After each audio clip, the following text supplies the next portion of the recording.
રાધે રાધે, જય સિયારામ.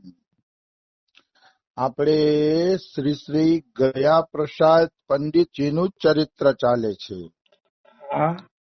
ગયા પ્રસાદ પંડિતજીના ચરિત્રમાં આપણે આગળ વધીએ તો એમના પિતાજી ધામ પધારી જાય છે.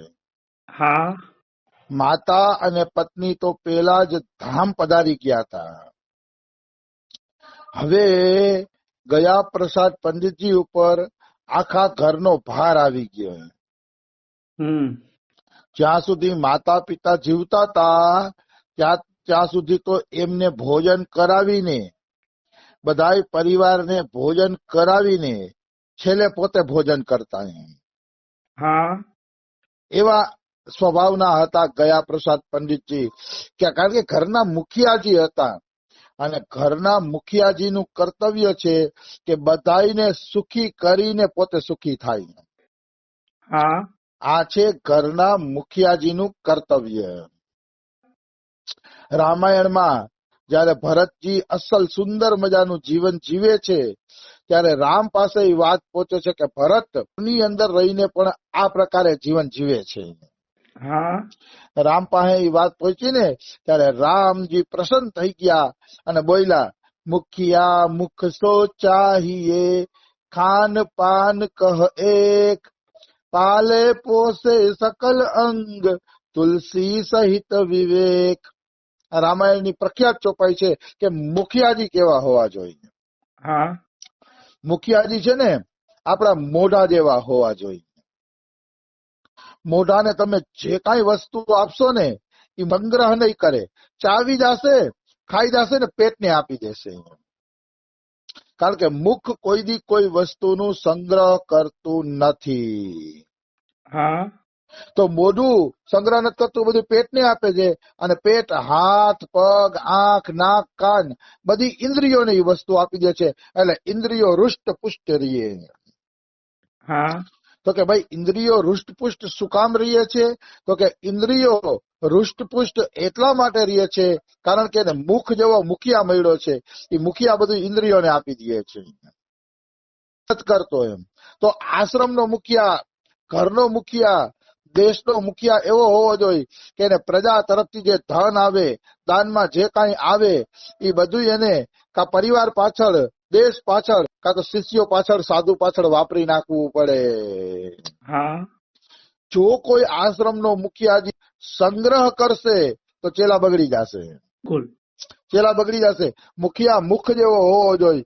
જે કાંઈ આશ્રમમાં આવે, મતલબ જે કાંઈ આશ્રમમાં ઈ આપે એ બધું એને શિષ્યો પાછળ વાપરવું જોઈએ. કાં તો એને ભોજન કરાવો, રૂમ બનાવી દો, કપડા લતા આપો, શિષ્યો પાછળ વાપરી નાખો ને એને ભજનની સગવડતા કરી દો. એને કહેવાય મુખિયા મુખ જેવા. જો મુખિયાજી આશ્રમના સંગ્રહ, ખતમ આશ્રમ થઈ જશે. દાખલા તરીકે આપણું જ મોઢું છે, એ આપણું જ મોઢું સંગ્રહ કરવા માંડે, પેટને અન્ન ન આપે તો હાથ પગ ઢીલા પડી જશે. એવી જ રીતે જો મુખિયાજી ધનનો સંગ્રહ કરવા માંડશે તો ચેલા ઢીલા પડી જશે. એને લોભ આવી જશે કે ગુરુ સંગ્રહ કરે છે તો આપણે સંગ્રહ કરી લઈએ. એટલે મુખિયાજી મુખ જેવા હોવા જોઈએ. રમેશ બાબા તો આ ચોપાઈ બોલે ને, આશ્રમ વાળા સાધુઓને ફટકારે, ધિક્કાર છે એ સાધુઓને કે જે સંગ્રહ કરે છે. એ કે સંગ્રહ આવવો જ ન જોઈએ સાધુની અંદર. સાધુ જો આમાં બેયનું કર્તવ્ય છે. જો હાથને કોઈ વસ્તુ મળશે ને તો એ મુખને આપશે. આપે કે ના આપે? હાથમાં કોઈ રસગુલ્લું આપશે, પેડો આપશે, જે આપશે હાથ સીધો મુખને આપશે. અને મુખ શું કરશે? પેટને આપશે, જેથી બધા અંગોનું પોષણ થાય. તો આ છે ને અરસપરસ છે. હાથ મુખને આપે અને મુખ હાથને પેટને આપે એટલે પોષણ થાય. એમ શિષ્યોનું કર્તવ્ય એ છે કે જે કાંઈ ધન આવે કે જે કાંઈ એની પાસે હોય એ મુખિયાજીને એટલે કે ગુરુજીને આપે.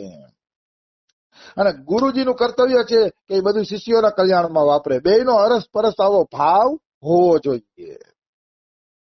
ત્યારે મુખિયા મુખ જેવા કહેવાય. એમ આવી વસ્તુ છે. જો મુખિયાજી લોભી નીકળ્યા અને દેશનો નેતા લોભી નીકળો કે ઘરનો મોભી લોભી નીકળો એટલે ખતમ થઈ જશે એ બધું. બિલકુલ આવી વસ્તુ છે. તો ગયા પ્રસાદ પંડિતજી તો અસલી મુખિયાજી હતા. એટલે ઘરના બધા બાળકોને જમાડે, જે કઈ એના ભાઈ ભાભી જે કઈ, પછી એને જમાડ્યા પછી વાહે જે વધે ને એ ગયા પ્રસાદ પંડિતજી જમતા. હા એ જમતા તો એક વખત શું થયું, ગયા પ્રસાદ પંડિતજી પાછળ શાક અને દાળ ન વહીતી. હા શાક દાળ ખાલી થઈ ગયું તો ઈ ગ્લાસમાં પાણી ભરીને પાણીમાં બોળી બોળીને રોટલી ખાઈ ગયા.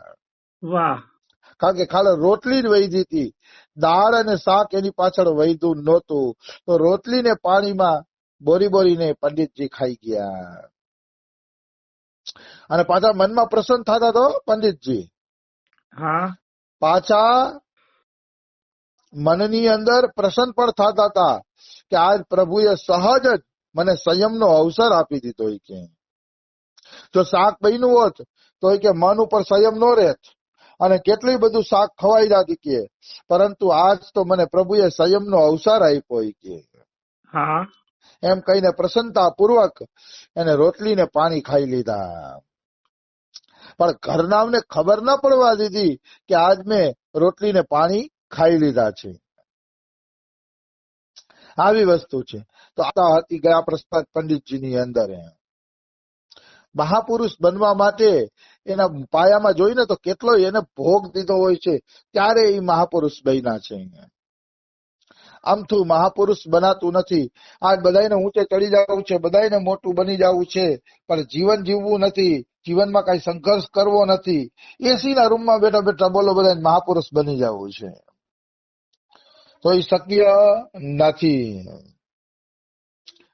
પછી ગયા પ્રસાદ પંડિતજી પોતાના માતા પિતાની સ્મૃતિ આવતી ને ત્યારે શિષ્યોને કહેતા કે પ્રાણનાથ ભગવાને તો જન્મભર મારી ત્યારે પક્ષપાત કર્યો છે. કે હા માતા મળી તો પણ ભોળી મળી, કોઈ સીમા નહીં એવી માતા મળી.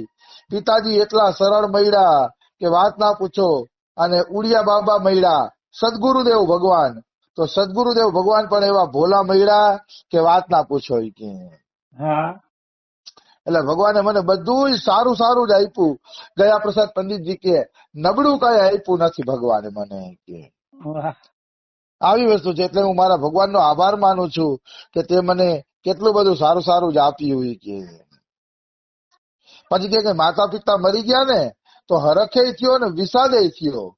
વિષાદ એટલા માટે થયો કે આવા માતા પિતાની છત્ર છાયા વહી ગઈ અને મારા બાળકો દાદા દાદીના ખોળામાં રમી નહીં શકે, એનો અફસોસ થયો. કે અને પ્રસન્નતા એની થઈ કે જાણે ભગવાને માર્ગ નિષ્કંટક કરી દીધો કે તું નિર્વિઘ્ન ભજન કર, હવે તારે કોઈની સેવા કરવાની જરૂર નથી.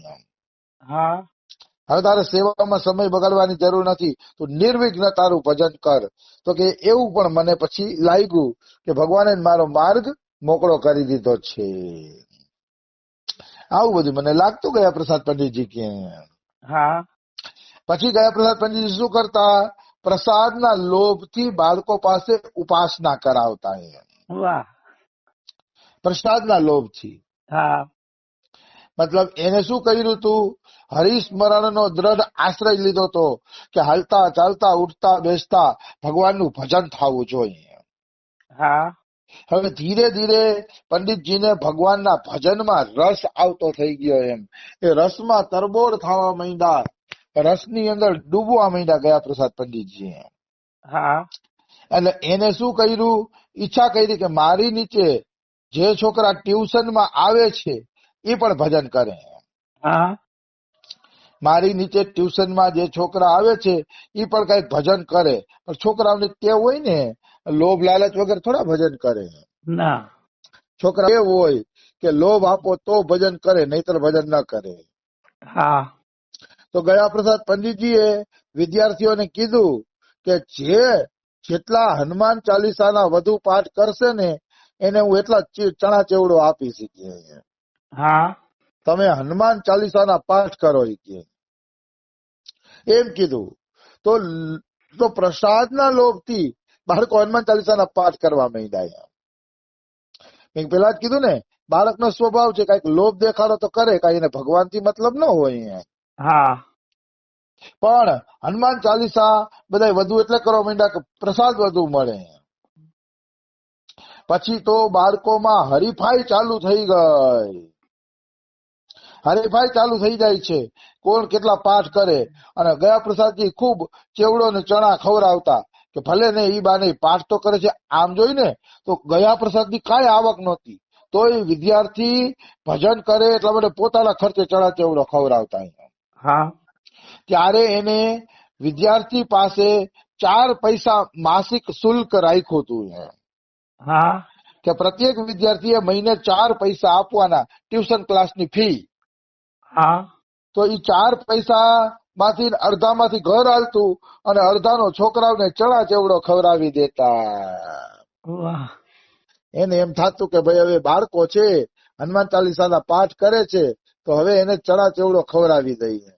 હા આવી ઉદારતા હતી એની, આવી ઉદારતા. ગયા કોણ પોતાના ઘરના પૈસામાંથી ભજન કરાવશે, એમ ચણા ચેવડો ખવડાવશે, કોની તાકાત છે એમ. હા આવા એ ઉદાર હતા. તો એમાં એના વિદ્યાર્થીઓમાં એક હતા શ્યામ સુંદરજી કરીને હતા. હા હવે આ શ્યામ સુંદરજી છે ને તોફાની બહુ હતા. વિદ્યાર્થીઓને નિશાળમાં મારે અને રસ્તા વચ્ચે મારપીટ કરે, એવા તોફાની આ શ્યામ સુંદરજી. હા એટલે એક વખત બધા છોકરાઓએ